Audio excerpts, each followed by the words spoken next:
Nós estamos estudando as bem-aventuranças do nosso Senhor Jesus Cristo, Mateus capítulo 5, e nós vamos estudar hoje duas bem-aventuranças que são muito oportunas e muito importantes para as nossas vidas nesses dias. Mateus 5, versos 5 e 6, onde nós vamos meditar aqui nesta noite. Abra sua Bíblia, permaneça com ela aberta e vamos refletir sobre a palavra do Senhor, o nosso Deus, nesta noite. Bem-aventurados os humildes, pois eles receberão a terra por herança. Bem-aventurados os que têm fome e sede de justiça, pois serão satisfeitos. Senhor, meu Deus, meu Pai, eu quero te pedir que em nome de Jesus, ó Pai, o Teu Espírito Santo possa falar conosco. O Senhor possa nos trazer da Tua direção e do Teu querer para as nossas vidas nesta noite, em nome de Jesus. Amém, Senhor. João Paulo, traz para mim uma água. Como nós vimos semana passada, na nossa introdução, existem duas propostas de felicidade muito distintas neste mundo. Existe uma proposta de felicidade da terra e existe uma proposta de felicidade que veio do céu, que vem do Senhor, o nosso Deus. E a felicidade que veio do céu é a felicidade que nos leva à plenitude de vida, que nos leva a um equilíbrio de vida emocional, equilíbrio de vida relacional, equilíbrio de vida em tudo aquilo que podemos realizar. E o Senhor Jesus, quando Ele traz essa mensagem logo no início, Ele está realmente tentando mostrar aos seus discípulos que a mensagem que Ele tem é uma mensagem diferente. A proposta que Ele está para trazer é diferente da proposta que o mundo estava vivendo naquela época. E é importante que eu e você possamos compreender isso. A proposta da felicidade que o Senhor Jesus Cristo tem nos proposto é uma felicidade muito mais completa, muito maior, e não é uma falsa alegria e não é uma falsa felicidade.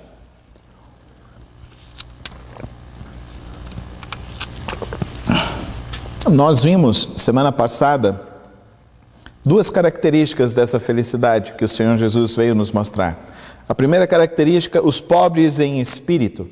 Não no sentido da pobreza financeira ou da pobreza social, mas da pobreza no sentido de que aqueles que se reconhecem pobres diante de Deus. Essa é a proposta de Jesus.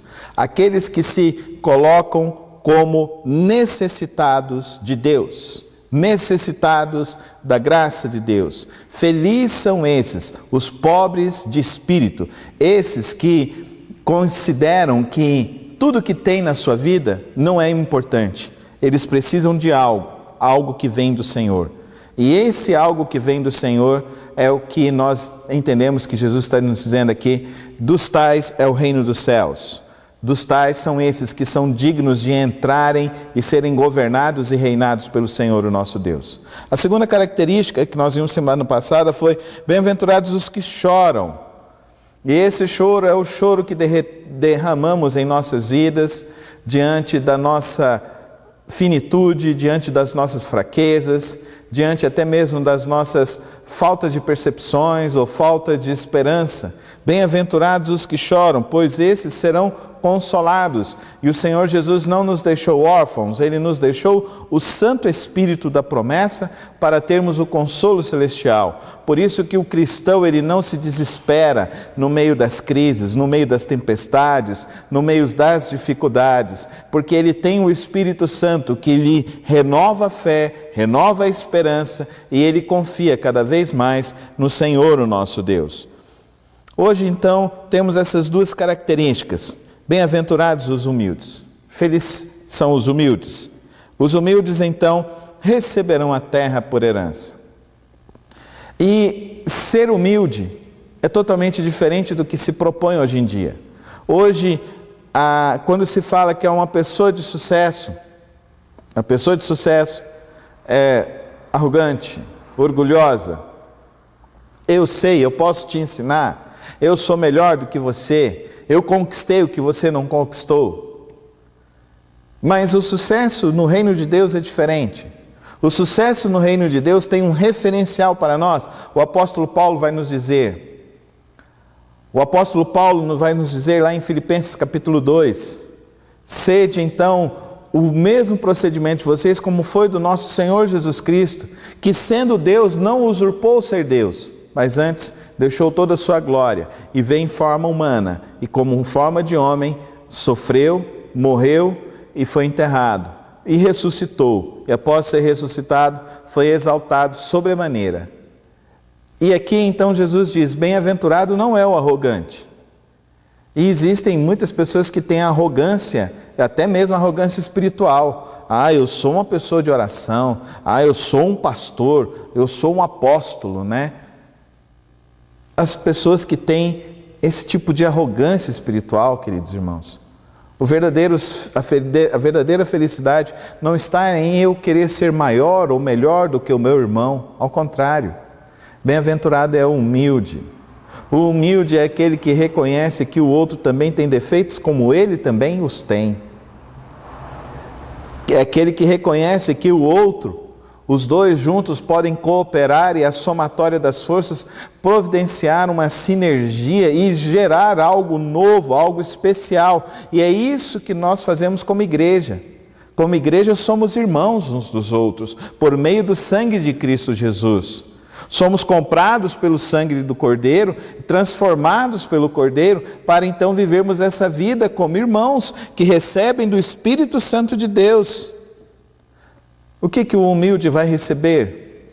Se o que chora vai receber consolo, se o pobre vai receber a herança, que é o reino dos céus, o humilde terá a terra.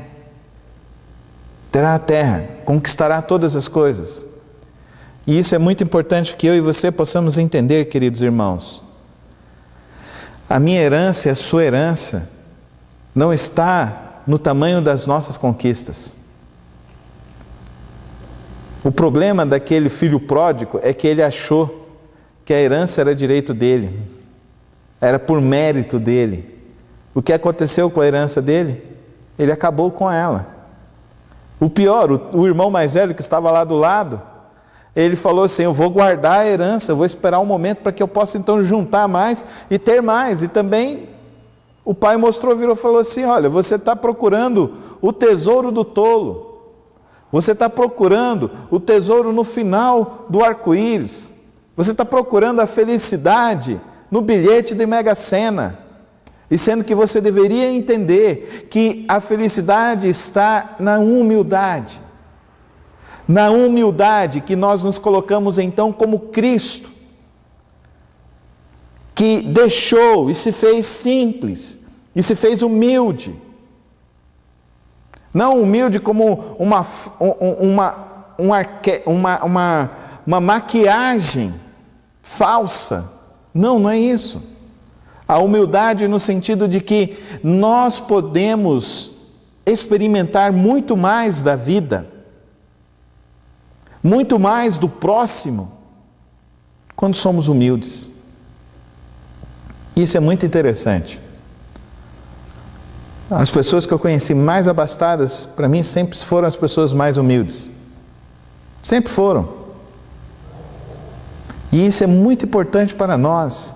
Bem-aventurados os humildes. Que nós possamos deixar a nossa prepotência, a nossa arrogância, o nosso orgulho, a nossa vaidade, de nos acharmos melhores do que os outros.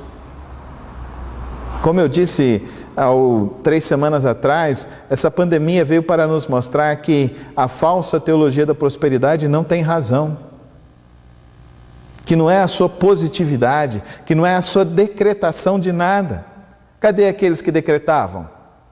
Cadê aqueles que amarravam? Cadê aqueles que tinham as grandes campanhas de milagres e de fé?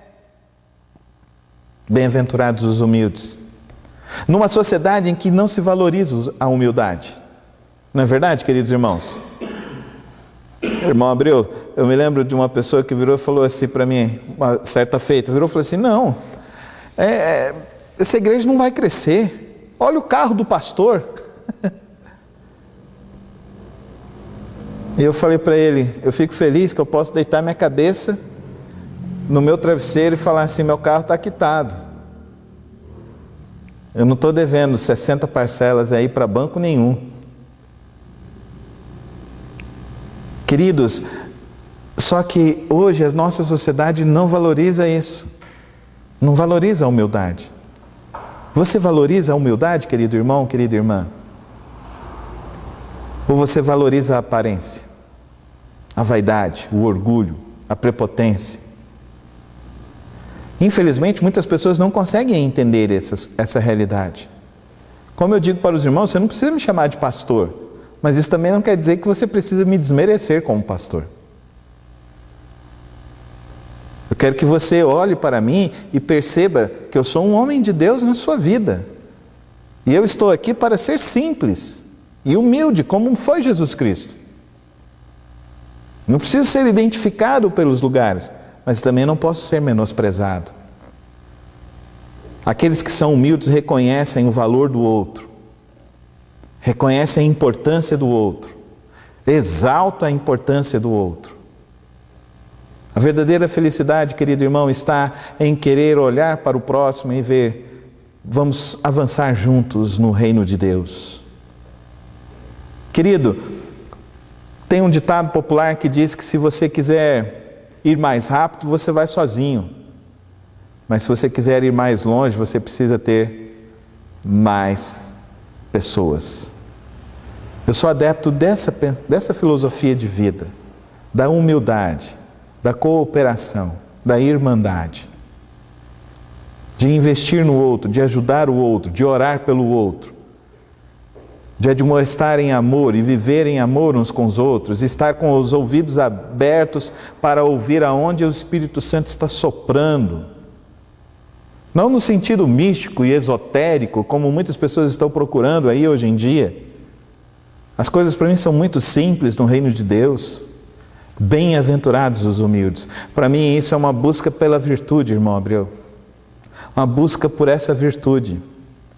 E Chesterton, no seu livro, onde ele diz sobre o dicionário das grandes virtudes, ele fala que só as pessoas mais poderosas podem ser humildes. E o verdadeiro poder, querido, não está fora de você, está dentro de você. O verdadeiro poder é quando as pessoas falam o que quiserem de você, mas essas palavras não te atingem, não te desmerecem, porque você sabe quem você é. Assim foi com Cristo Jesus. Ele sofrendo naquela cruz, sendo cuspido, sendo chicoteado, sendo xingado.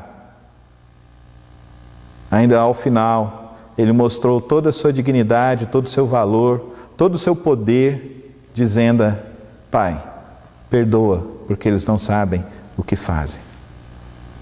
A verdadeira humildade surge de um coração que está plenamente satisfeito em Deus.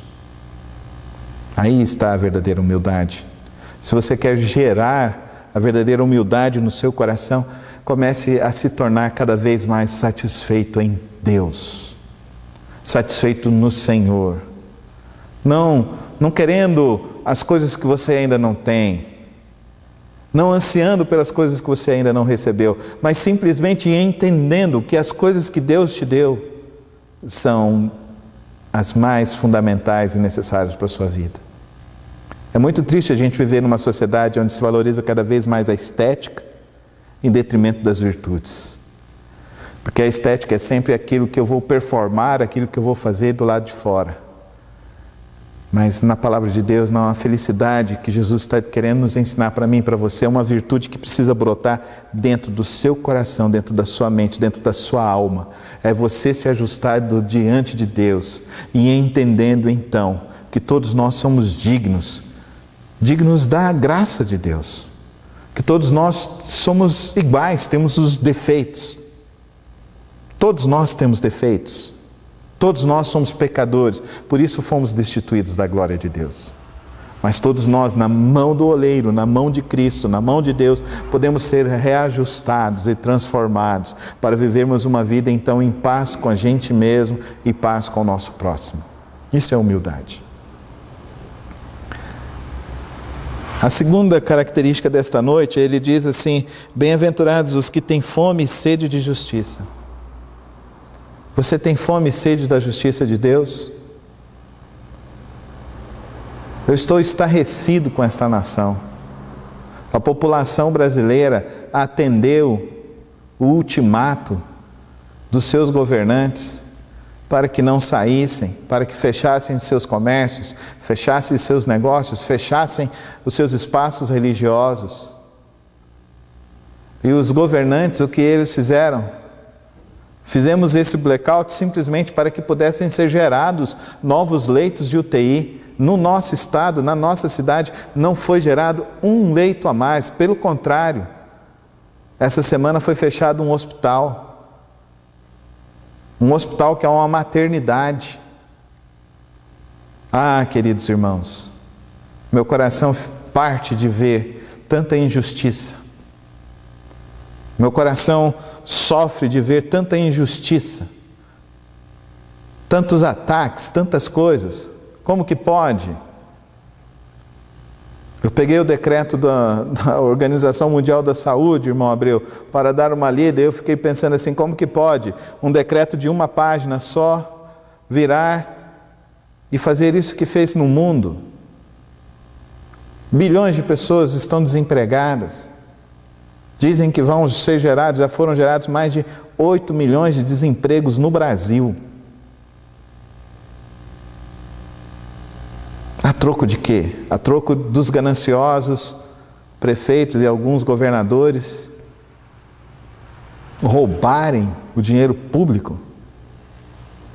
E aí nós precisamos realmente fazer uma boa análise, queridos irmãos.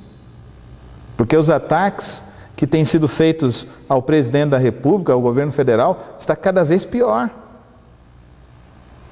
Mas quem enviou os recursos foi o governo federal, e quem desviou os recursos foram vários prefeitos, foram vários governadores.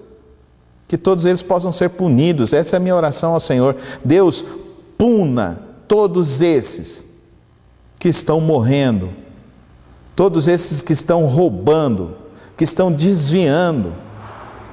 Ah, que coisa horrível, queridos irmãos. Que coisa horrível isso. Eu tenho fome e sede de justiça. A minha fome e sede de justiça, ela se vislumbra no sentido de que eu preciso ser um bom cidadão, de que eu preciso cumprir com as minhas responsabilidades, que eu preciso cumprir com o ordenamento jurídico da nossa pátria. Eu preciso, segundo a minha pátria celestial, orar pelos os que são autoridades desta nação, e por isso eu oro pelas autoridades da nossa nação. Oro para que elas possam realmente produzir paz em nossa cidade, em nosso estado, em nosso país. Oro por todas elas. Oro acima de tudo para que elas possam olhar para aqueles que estão tendo dificuldades. Ficamos tão tristes de conhecer e ver pessoas que ficaram, às vezes, até 4, 5 dias sem se alimentar. Foi assim algumas das famílias que nós fomos levar cestas básicas. Eu tenho fome e sede da justiça de Deus. Eu oro para que Deus possa me dar cada vez mais abundância. Eu oro para que Deus possa dar abundância na sua vida, meu querido irmão. Mas não para nós gastarmos nos nossos deleites, mas para que nós possamos ser realmente agentes de transformação nesta sociedade, neste tempo que nós estamos vivendo. Para que possamos realmente respeitar aqueles que precisam, aqueles que necessitam, e oferecer um pouco mais de dignidade, amenizar um pouco a dor, o sofrimento, a angústia de órfãos, de viúvas, de pessoas que estão sofrendo em diversas e tantas condições terríveis sobre a nossa nação. Ter fome e sede de justiça significa o seguinte, querido irmão: fome e sede da justiça de Deus. Não nos contentarmos com as coisas que são erradas. não aceitarmos as coisas que sejam erradas, não termos uma ética flácida, não termos uma ética simplesmente pautada na circunstância, mas que nós tenhamos uma ética que possa viver segundo o padrão do Senhor, o nosso Deus. Eu creio nessa justiça de Deus. Eu creio na justiça divina. Como está prometido para nós lá em Apocalipse capítulo 21, versículo 5, então descerá a nova Jerusalém, e ali não haverá mais pranto, nem dor, nem choro, nem ranger de dentes, porque a antiga ordem passou. Então eu creio piamente que nós vamos ser satisfeitos. E queridos irmãos, ter fome e sede da justiça, quando nós conseguimos servir o próximo, quando nós conseguimos ajudar o próximo, quando nós conseguimos intervir numa condição e mudar a realidade de vida de uma pessoa, de uma família. Isso é feito pela graça, pela misericórdia, pela bondade do Senhor, o nosso Deus. Por isso, uma igreja que não tem trabalho social, para mim, não é igreja. Não é igreja. Eu vejo tantas e tantas pessoas que são tão encantadas com tantas e tantas igrejas aí, com tantos e tantos movimentos que se levantam, mas a minha grande pergunta é: essas igrejas, esses espaços, essa luta, eles militam pelo quê? Para quê? De que forma? Eles estão lá nos campos de refugiados? Eles estão lá envolvidos em tentando ajudar aqueles que estão presos nas cracolândias da vida? Eles estão socorrendo idosos, eles estão socorrendo os órfãos? Não, nosso papel é espiritual, nossa vida é espiritual. Não! A nossa vida é viver segundo o ordenamento do Senhor, o nosso Deus, viver segundo as virtudes do nosso Deus, viver então buscando a felicidade que Jesus nos chamou a viver. E nessa noite então, o nosso desafio é compreender que precisamos aprender a andar em humildade como Cristo andou, e precisamos exercitar a nossa cidadania celestial. E precisamos realmente viver. Eu me lembro uma vez, eu estava almoçando assim no refeitório do seminário, e o professor Shed estava próximo, e nós tínhamos um colega muito, aquele que era o palhaço da turma, né? E ele chegava, e ele contava piada, e chegou perto do professor Shed, contou uma piada e tal, e o professor Shed nem sorriu. E ele ficou meio sem graça, assim, e tal. E o professor Shed virou e falou assim, o meu colega virou e falou, ainda deu uma provocada: o senhor não gostou da piada? Ele virou e falou assim: existem coisas mais importantes para a gente gastar a nossa energia e a nossa força. Existem coisas que são muito importantes as quais devemos gastar nossas energias e as nossas forças, queridos irmãos. Que nós não venhamos a gastar nossas forças e as nossas energias simplesmente para vivermos aqui nesta terra com conforto e com bem-estar, mas que a gente possa viver aqui nesta terra para vermos o reino de Deus sendo implantado aqui na terra através das nossas vidas e principalmente com os valores do Senhor. Que a gente aprenda então a colocar o nosso coração para ser transformado no altar da graça de Deus, para que possamos viver a esperança do reino enquanto podemos viver. Esse é o nosso desafio como crentes, como povo de Deus. Seremos cada vez mais felizes, não a felicidade do riso solto e da alegria solta, mas a felicidade da plena satisfação em Cristo Jesus e no reino de Deus. É nisso que eu estou interessado. O sumo bem é uma expressão que eu conheci com um teólogo que se chama Grudem. E ele diz que o cristão, ele sempre busca o sumo bem, o bem maior, o bem que é mais supremo do que todas as outras coisas. Esse sumo bem, esse bem supremo, ele não é inacessível a mim e a você. Ele foi dado a nós na cruz do Calvário, em Cristo Jesus. E nele nós temos descanso para as nossas almas. E nele nós recebemos o Santo Espírito de Deus para vivermos essa qualidade de vida e de felicidade que o mundo não conhece, mas que Deus nos deu o privilégio de receber em nossas vidas. Que nós possamos acolher as virtudes do reino e vivê-las na nossa família, na nossa igreja e neste mundo, por onde formos. Que Deus nos ilumine nessa caminhada, em nome de Jesus. Amém? Amém. Senhor, eu peço e rogo, Pai, que o Senhor nos conduza sempre a vivermos na Tua vontade e no Teu querer, em nome de Jesus. Amém. Amém.